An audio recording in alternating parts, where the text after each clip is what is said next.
You can do this. Is coronavirus causing chaos and isolation in your life? I want to encourage you. You can make it. You really can. You've got this.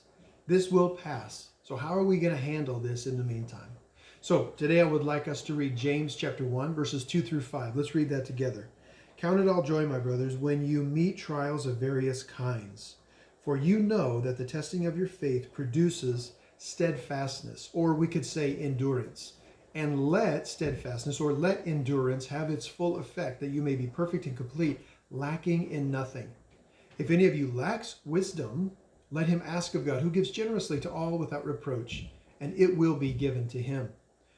Think about this statement that James, Jesus' little brother, is giving to us in this New Testament passage. Man, when you meet various kinds of trials, and we certainly do in life, external trials, man, this isolation that we're dealing with now definitely would be on that list. External trials and pressures that we face, and internal trials. In fact, that the word that we're given there means that. Some of this internal struggle, or the temptations to sin, or all of those things that can be on the inside of us that relate to that, fit into this category. External trials, internal trials, and temptations, of course.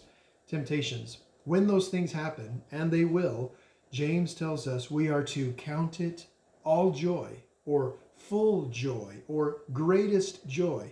Think about that. Count it as greatest joy when you come into these various kinds of trials.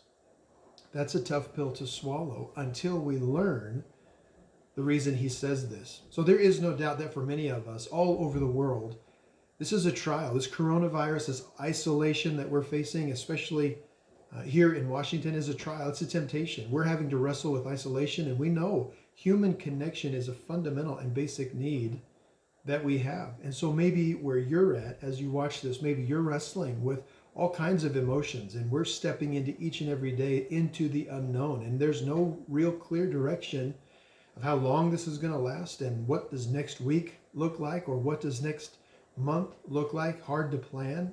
All you can do is postpone. That's where we're at. This passage then comes as a great encouragement, knowing that even when these difficult times come, they pop up and they are out of our control, and that is also difficult to deal with.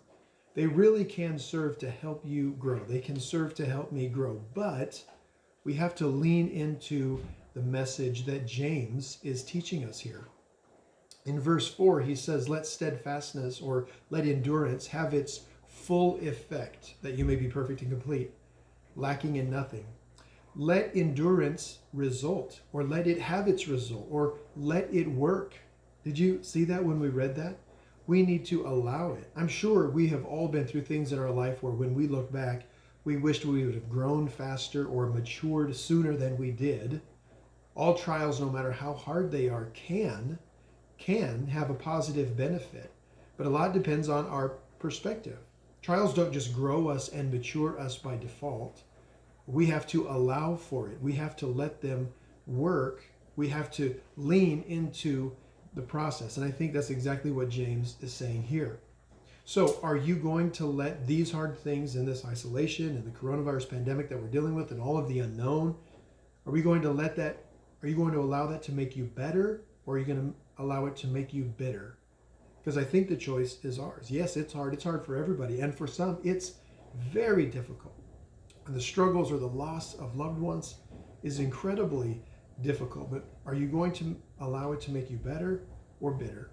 You can make it through this time. I believe in you. So choose to have a perspective of not being the victim, and having the attitude and filling your time of poor me, and I can't do this, and this is too hard, and it's not fair. Choose instead to rely on Christ to get you through this. Ask him for wisdom and help to get through this process. God really does care. And yes, this is a trial. Yes, this is a struggle, but God can redeem this. He really can. And we can come out better.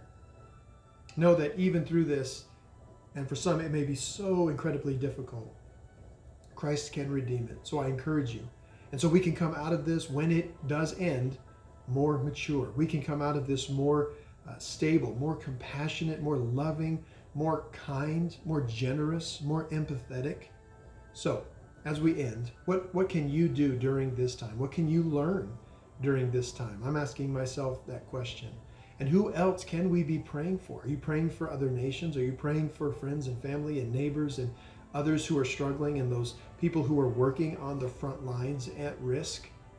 Pray for those people. And instead of filling our time with overindulging in social media or on Netflix or other sources like that, instead of filling that with our time, maybe we should think of those people who are shut in and those people who are struggling and call them, do video calls and voice calls and talk to them and check in with them and rebuild that communication that we need. Make a difference.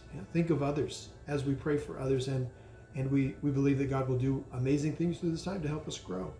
So lean into the process. Lean into the process so that we can come out of this stronger and sweeter and more pleasant to be around. And other people will notice that. And they'll say, man, you're so gracious, or you have hope. How did you make it through all of that stuff coming out stronger? People notice that kind of thing, whether you're pleasant to be around or whether you're no fun to be around. So I think the choice is ours, and we can lean in to the process of what James is teaching us here, that he really can grow us and mature us. God bless you. We'll see you next time.